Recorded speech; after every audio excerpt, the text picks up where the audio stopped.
날이 갈수록 어려워지고 삭막한 시대를 살아가고 있습니다. 코로나로 인해서 뜻하지 않는 일들이 많이 일어나고 있습니다. 지난 주간에도 우리 교단에 서울로에 속한 한 교회 확진자가 생겨서 그 교회는 오늘 또 모이지 못하고 다음 주까지도 모이지 못하고 영상으로만 지금 예배를 드리고 있습니다. 안타까운 현실이죠. 만약에 우리 가운데 그분들 친족이 있거나 그분들하고 함께 같이 살고 있는 분이 있다면 우리 교회도 그 어려움을 모면키는 쉽지 않을 것입니다. 코로나는 생각보다 가까이 우리 곁에 있습니다. 막상 그것이 내 문제가 된다고 생각하고 우리 교회 일이라고 생각한다면 우리는 당황하지 않을 수 없습니다. 많은 어려움에 직면하게 될 것입니다. 실로 어렵습니다. 살얼음판을 걷고 있습니다. 이런 코로나 시대에 가족이나 가정이라는 말처럼 정겹고 따뜻한 단어는 없을 것입니다. 특별히 코로나를 맞이해서 많은 재택근무도 이루어지고요. 가정에서 이제 운동을 하고 피트니스나 짐을 갈 수 없기 때문에 홈트족도 늘어나고 이렇기 때문에 가족끼리 함께 있는 시간이 더 많아지고 그래서 가족의 소중함을 더 절실히 느끼는 이 시대를 살아갑니다. 코로나가 앗아간 것도 많지만 우리에게 안겨주는 귀한 축복과 특혜도 우리는 잊지 말고 놓치지 말아야 될 것입니다. 우리가 일반적으로 생각하는 가족이라고 하는 것은 혈연 관계로 맺어진 끈끈한 공동체를 말하죠. 그래서 예로부터 피는 물보다 진하다고 했던가, 아무리 소원했던 가족이라 하더라도 막다른 골목과 같은 처지에 이르게 되면 가장 먼저 가족이 생각나고 가족끼리 어쩔 수 없이 이 가족끼리는 하나 될 수밖에 없습니다. 그래서 역시 형제가 최고더라 이런 말씀들도 가끔 하십니다. 얼마 전 입원하셨던 분께서 목사님 뭐니 해도 형제가 최고입니다. 뭔 말씀이에요? 입원했는데 다른 사람들은 그냥 와서 인사만 하고 사과 바구니 하나 갖다 주고 말지만 우리 동생 녀석이 왔다 갔는데 가면서 돈 뭉치를 하나 주고 갔는데 그 앞에서 차마 열어보지는 못했지만 돌아간 뒤에 재빨리 열어보니까 500만 원이 들었습니다. 그걸로 수술비를 더 끈히 감당했습니다. 역시 어려울 때는 형제가 최고입니다. 가족끼리는 혹 잘못한 것 있어도 서운한 것 있어도 한 핏줄 나눈 가족이라는 이유 때문에 용서가 되고 이해가 됩니다. 그게 가족입니다. 즐거운 일 있으면 남보다 먼저 함께 기뻐해주고 슬픈 일 당하면 다른 사람보다 먼저 마음 아파해주는 것, 가족입니다. 자, 오늘 우리가 읽은 말씀에 보면 예수님께서는 피를 나눈 가족 말고 또 다른 가족이 있다 이 말씀하시는 겁니다. 공생애를 시작하시면서 30년 동안 함께 살아온 가족들과 헤어져야 하는 아픔이 있었죠. 하나님 나라를 건설한다는 큰 뜻을 품고 고다마 시타르다가 이제 왕궁을 나와서 속세로 첫 발을 내딛었듯이 예수 그리스도께서도 가족의 품을 떠나온 그의 길이었습니다. 그러나 그 길이 형통하는 길만은 아니었고 평탄한 길만은 아니었습니다. 수많은 이적을 행하였고 권위 있는 말씀을 통하여 수많은 사람들에게 감동을 주었고 하나님 나라에 대한 놀라운 비전도 심어주는 그 엄청난 사역을 홀로 감당하셨지만 한편으로는 적대자들의 시기와 질투와 비난과 질시의 눈총을 한 몸에 받아야만 했습니다. 그런데 그렇게 예수님께서 큰 뜻을 품고 가족을 떠난 그 어느 날 예수님의 어머니 마리아가 집에 남겨진 이 마리아가 예수님의 동생들을 데리고 예수님을 찾아옵니다. 예수님의 동생들이 6명이 있었어요. 야고보, 요셉, 시몬, 유다 그리고 이름을 알 수 없는 누이 동생들 2명. 이 6명을 데리고 총 출동해가지고 때로 몰려가서 예수님을 찾아갑니다. 마리아는 예수님을 참으로 보고 싶었을 것입니다. 물론 태어날 때부터 하나님의 성령으로 잉태됐고 하나님의 지식을 받아서 애굽까지 헤롯의 칼날을 피하기 위해서 망명의 대장정에 이르기도 했지만 이 예수님 때문에 수없이 많은 어려운 일들도 경험해야 했습니다. 그럴 때마다 이 마리아는 예수는 하나님께서 크게 쓰실 사람이야 라고 이렇게 스스로를 달래며 그 길을 걸어왔던 것이죠. 자, 그럼에도 불구하고 어머니의 입장에서 얼마나 보고 싶었는지 모릅니다. 그래도 예수님의 큰아들 아닙니까? 장자입니다. 더구나 남편 요셉은 일찍 세상을 떠났고 오직 자식들만을 의지해 살아온 터인지라 남편 없는 마리아에게 이 큰아들 예수는 마음의 든든한 지주요 기둥과 같은 존재였습니다. 그런데 그 예수가 어머니의 품을 떠나 지금 떠돌이 생활을 하고 있으니 어머니로서는 얼마나 가슴 아프고 또 얼마나 보고 싶었겠습니까? 더군다나 하나님을 위해 큰일 하겠다고 집을 떠난 아들 예수에 대한 들려오는 소문이 그리 좋지만은 않습니다. 원래 좋은 소문보다는 좋지 않은 소문이 빨리 퍼지고 좋지 않은 소문은 우리의 마음속에 오랫동안 각인되어 남아있게 마련이죠. 예수님께서 행하신 좋은 소문도 들려왔지만 그 소문들과 함께 좋지 않은 소문들도 들려오기 시작하는데 마가복음 3장은 그 사건을 다루고 있습니다. 오늘 본문 말씀 마태복음 12장도 누가복음에 나와 있는 8장에 나와 있는 말씀도 이 공관복음서 세 복음서가 동일하게 이 사건을 다루고 있는데 약간씩 결이 다르고 질이 다르고 컬러가 다르고 톤이 다릅니다. 그래서 이 세 가지를 다 합산해서 보니까 이런 겁니다. 예수님의 가족들이 왜 그렇게 때로 몰려와서 예수님을 찾아왔는지를 간단하게 설명해 주고 있습니다. 이 세 가지를 다 읽어보시면 이해하실 거예요. 예수님에 대한 소문이 전국에 퍼지자 예루살렘에서 종교 지도자들이 회의를 합니다. 그게 도대체 이 예수라고 하는 자가 누구냐? 예수님에 대해서 알아보려고 조사단을 결성해서 파견했습니다. 조사단으로 온 사람들은 대부분이 바리새인이요, 그들의 그 직업은 서기관들이었습니다. 이 바리새인 출신 서기관들이 예수님의 행적을 유심히 관찰하다가 마침내 최종 결론을 이렇게 내립니다. 이 사람은 귀신 들린 사람이다. 귀신의 왕의 힘을 입어서 귀신을 쫓아내는 귀신의 졸개이다. 발 없는 말이 천리를 간다고 예수님의 어머니 마리아도 그 소문을 들었지 않겠습니까? 사람들이 예수님을 향해 자기 아들을 향해 미쳤다고 하고 미친 사람이라고 수군거리는 소리를 들어야만 했습니다. 자식이 그런 소문의 주인공이 됐는데 어느 부모인들 좋아하겠습니까? 그래서 마리아가 다른 자식들을 데리고 와서 예수를 강제로라도 이 고향 나사렛으로 끌고 가려고 다 데리고 온 것 같아요. 야, 너그 형 사람들이 미쳤다고 말하는데 난 더 이상 이 소문 못 듣겠다. 다 같이 가가지고 나사렛으로 다시 끌고 가야 쓰겠다.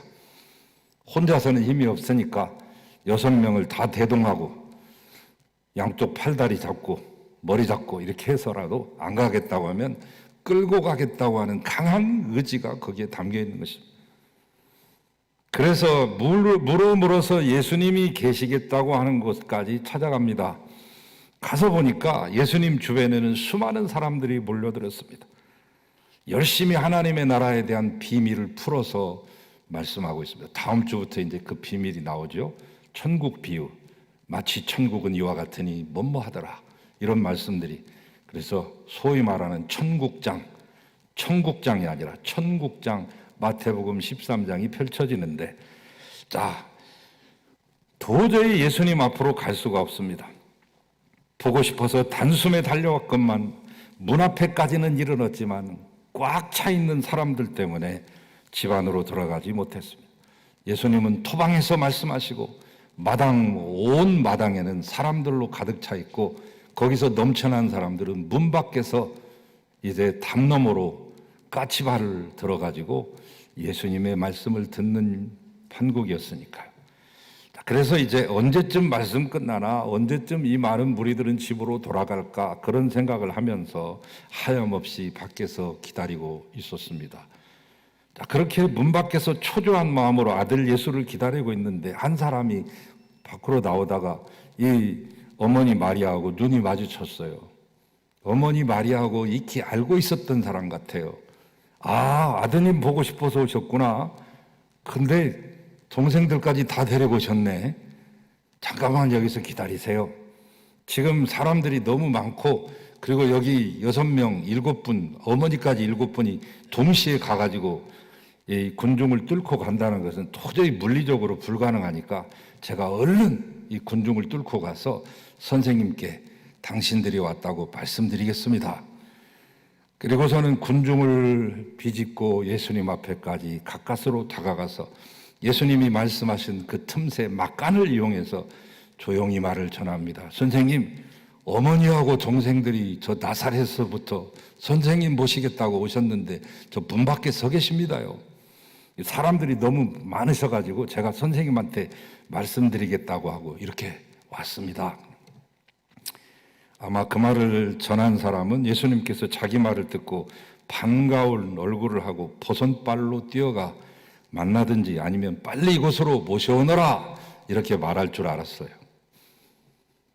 보선발. 보선발로 뛰어간다는 말이 무슨 말인지 아세요? 양말 대신 옛날에 신었던 버선 신고 뛰어간다는 말이 아닙니다. 버선발이라는 것은 원래 맨발을 의미하는 우리의 순수 말이죠. 벗은발이라 이 말이에요. 맨발. 며칠 전에 돌아가신 백기환 선생이 쓴 책이 있습니다. 재작년이네 벌써. 재작년에 출판한 책이 있습니다. 버선발 이야기라고. 순수 우리말로만 쓴 책입니다. 한자 하나도 섞여 있지 않습니다.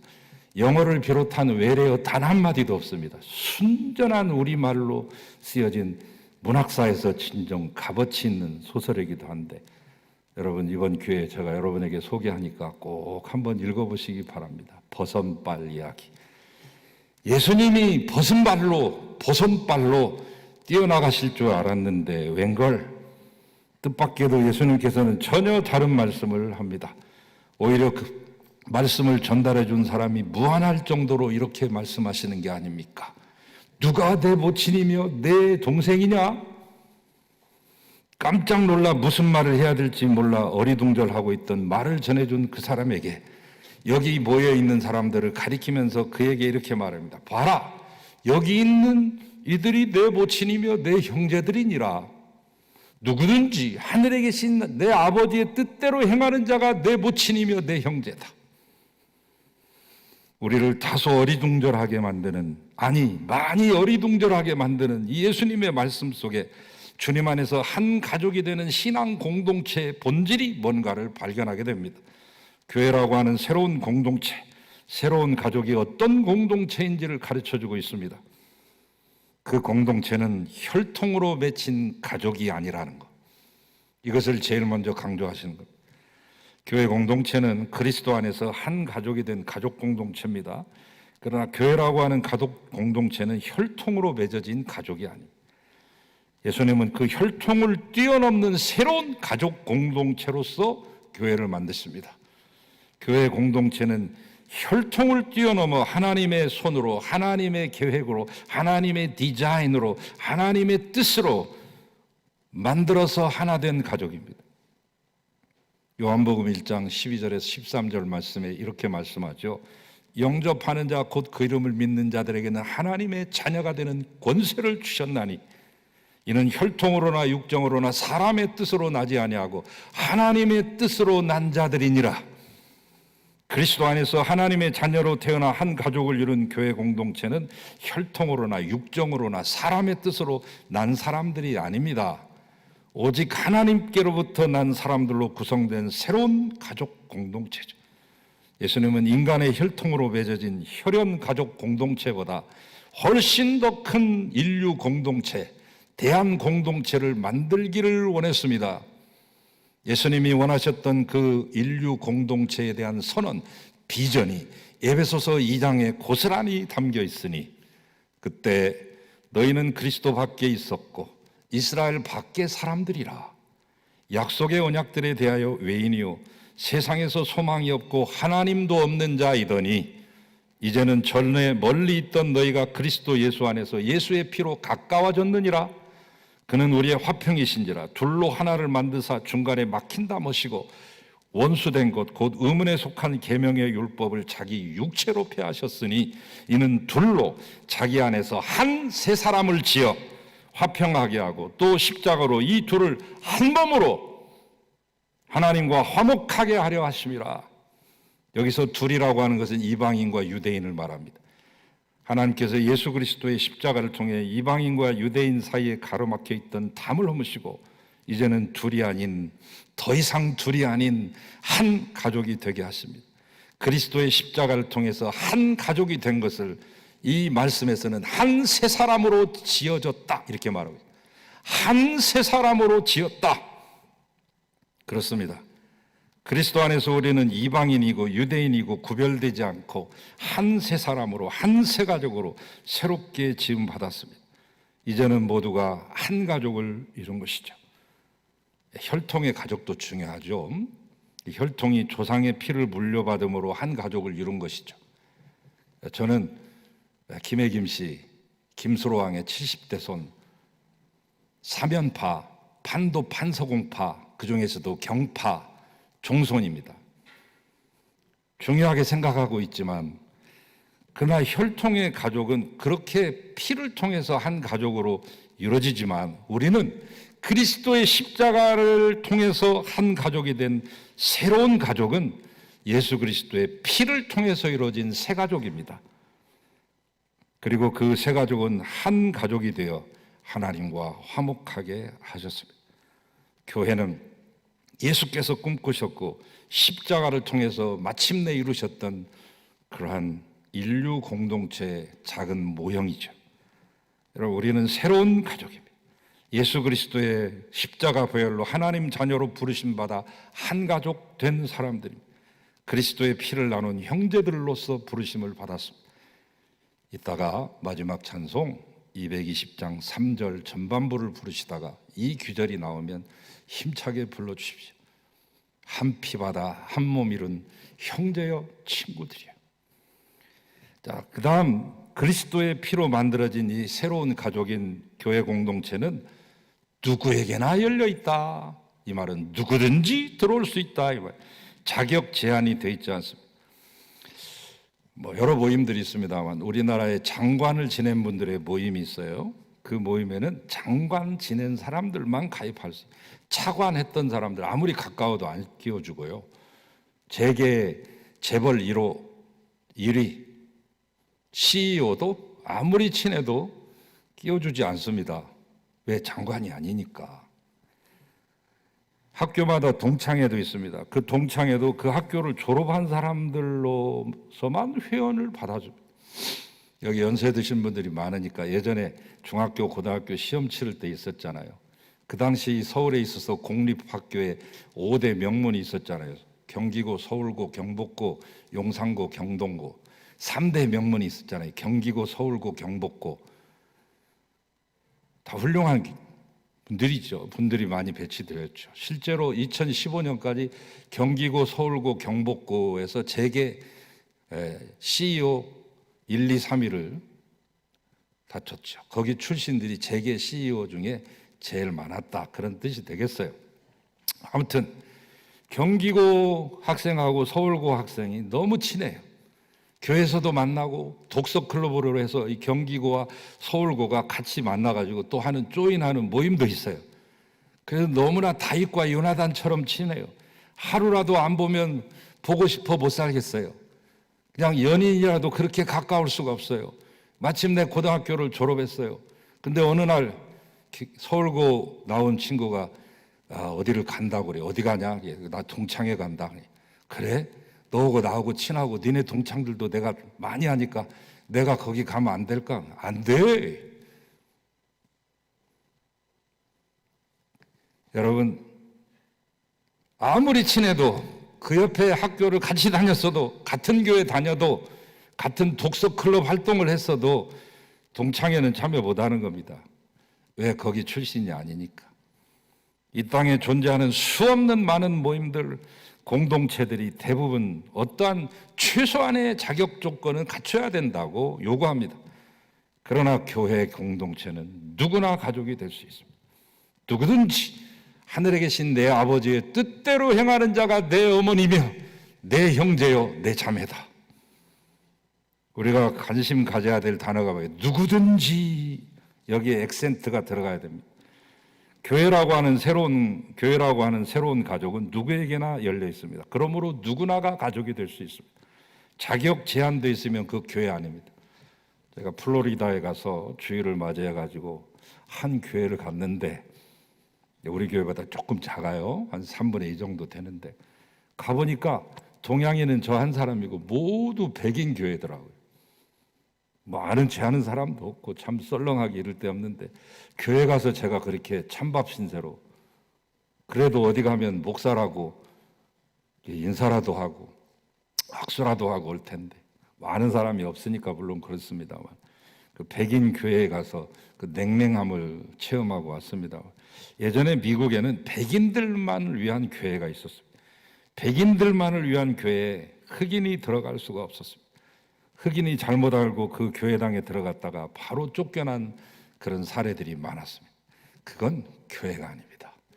비록 교회 간판 달았으나, 비록 목사가 강단에 서서 설교를 선포하나, 하나님의 이름으로 예배를 드리고 주옥 같은 찬양을 드린다고 하더라도 그건 하나님께서 원하신 교회가 아닙니다. 교회는 모두에게 열려져 있어야 됩니다. 누구나 들어올 수 있어야 됩니다. 행실이 나쁜 사람도, 심한 장애를 가진 이들도 교회는 그들에게 열려 있어야 됩니다. 아무도 그를 가로막을 권리가 없습니다.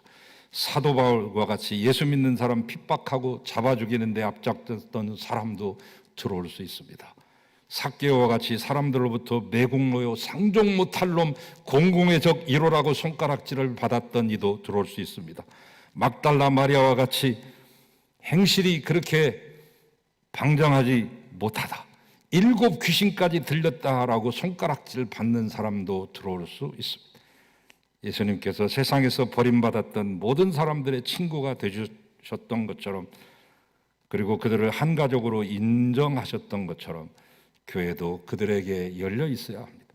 마지막으로 그리스도 안에서 만들어진 새로운 가족인 교회 공동체 식구들은 하나님 아버지의 뜻을 따라가는 사람들이어야 된다. 누구든지 하늘에 계신 내 아버지의 뜻대로 하는 자가 내 형제요 자매요 모친이니라. 이 말씀은 뭐예요? 하나님 말씀에 순종하며 사는 사람, 청종하고 순종하고 복종하고 부종하는 삶, 끊임없이 하나님의 말씀을 따르기 위해서 몸부림치는 삶. 하나님 말씀에 불순종하면 우리는 하나님의 가족이 될 수 없죠. 더 이상 불순종하면서 하나님의 가족인 채 하지 맙시다. 근데 여러분, 여기서 꼭 짚고 넘어가야 할 게 있어요. 예수님께서 마리아와 동생을 버리셨냐? 예수님은 그럼 불효막심한 사람이냐? 아니, 밖에서 지금 기다리고 계신다는데 아는 채 기별도 안 하고, 누가 내 모친이며 내 동생이냐 이렇게 섭섭한 말씀하시고, 하나님 뜻대로 하는 사람이 다 모친이고 내 형제다. 근데 여러분, 유대인들의 가족 개념은 아주 강하거든요. 유대인들에게 있어서 가족은 아주 성스러운 개념입니다. 예수님이 이거 모르시는 분 아니시죠?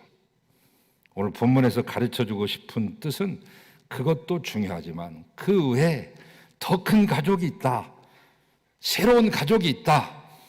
그 새로운 가족을 내 혈통 이상 더 아끼고 사랑하며 그 가족을 위해서도 헌신하며 희생해야 된다. 왜? 그 새로운 가족의 사랑 안에서 우리는 하늘의 기쁨과 행복을 맛보고 누릴 수 있기 때문이다. 이것 말씀하시려고 하신 것이죠. 예수님은 단 한 번도 혈통으로 이루어진 가족관계 무시하거나 가족 버려야 된다고 한 적이 단 한마디도 하지 않았습니다. 가정을 매우 귀히 여기셨고 당신도 친히 가정생활 잘하셨습니다. 부모님께 순종했습니다. 12살 부모님하고 헤어져서 성전에 있는 지도자들하고 얘기하다가 마침내 뒤늦게 발견한 부모님과 합세해가지고 나사렛으로 내려가는데 그 장면을 이렇게 묘사했습니다. 누가복음 2장 51절 말씀에 예수께서 한 가지로 내려가사 나사렛에 이르러 순종하여 받드시더라. 공생에 시작하기까지 예수님은 목수인 아버지 요셉의 가업을 이어받아서 소년 가장으로서 어머니 돌보고 6명의 동생들을 건사했습니다. 십자가에서 죽어 돌아가실 때에도 사랑하는 제자 요한에게 요한아 보아라 내 어머니니라, 마리아에게 여자여 보소서 아들이니이다 이 말씀 남기시죠. 실제로 요한은 이 마리아 말년에 돌아가실 때까지 어머니처럼 모시고 나중에 이 나사렛에서 저 에베소까지 이사를 합니다. 에베소, 제2의 로마라고 불렸던 소아시아의 관문이요, 소아시아의 등대며, 소아시아의 보물이요, 소아시아의 창고요, 소아시아의 시장이라고 불렸던 에베소, 그곳에서 친어머니처럼 모시다가 마리아가 돌아가실 때까지 잘 받들어 섬겼습니다. 그 흔적들이 에베소 항구에서부터 쭉 큰 대로를 따라가다 보면 2만 5천 명을 수용하는 에베소 원형 극장 이르기 중간 지점에 바로 거기에 지금 그 묘소 있는 부분에 성 마리아 교회를 만들어 놓고, 또 거기서 얼마 떨어지지 않는 곳에 후에 요한이 죽은 뒤에 요한을 기념하기 위해서 성 요한교회도 같이 있습니다. 인류 구원의 당신의 대업을 멈추지 않으면서도 예수님에 대한 효도를 끝까지 하시기 위해서 이 요한을 어머니에게 부탁하셨던 예수님입니다. 교회라고 하는 새로운 가족이 우리에게 있더라도 우리는 우리의 친족을 돌봐야 됩니다. 디모데전서 5장 8절 누구든지 자기 친족 즉 자기 가족을 돌아보지 아니하면 믿음을 배반한 자요 불신자보다 더 악한 자니라. 가족 돌보고 그 가정 안에서 행복하게 살아가는 게 우리의 신앙인의 삶입니다. 그러나 동시에 우리에게는 또 하나의 가족이 있음을 잊어서는 안 됩니다. 육신의 가족들 소중한 줄 압니다. 그러나 깊이 들어가면 가정마다 모두 상처가 깊습니다. 한 맺힌 가족 관계들도 많습니다.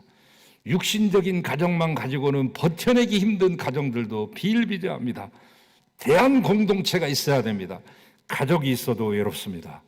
깨어진 관계들이 만연한 세상에서 영적인 공동체가 대안이 되어야 됩니다. 영적인 공동체는 강한 힘을 제공할 수 있기 때문이죠. 이 세 가족 안에서 더욱더 진정한 은혜를 나누시고 하늘의 기쁨과 행복을 나누시기를 축원합니다. 우리는 모든 믿음의 식구들, 이 교회라고 하는 세 가족 안에서 세상에서 얻을 수 없는 기쁨과 평화를 누리실 수 있기를 주의 이름으로 축원합니다. 축원합니다. 걸어가신 아버지 하나님, 더 큰 가족을 우리에게 주셨으니 감사합니다. 우리의 친족들도 귀히 여길 뿐만 아니라 더 큰 가족인 새로운 새가족 공동체 교회를 사랑하고 교인들을 아끼며 하나님 서로 이제 상부상조하고 나눠주고 북돋아주면서 하나님의 나라를 세워가게 하시옵소서. 예수 그리스도 이름으로 기도하나이다. 아멘.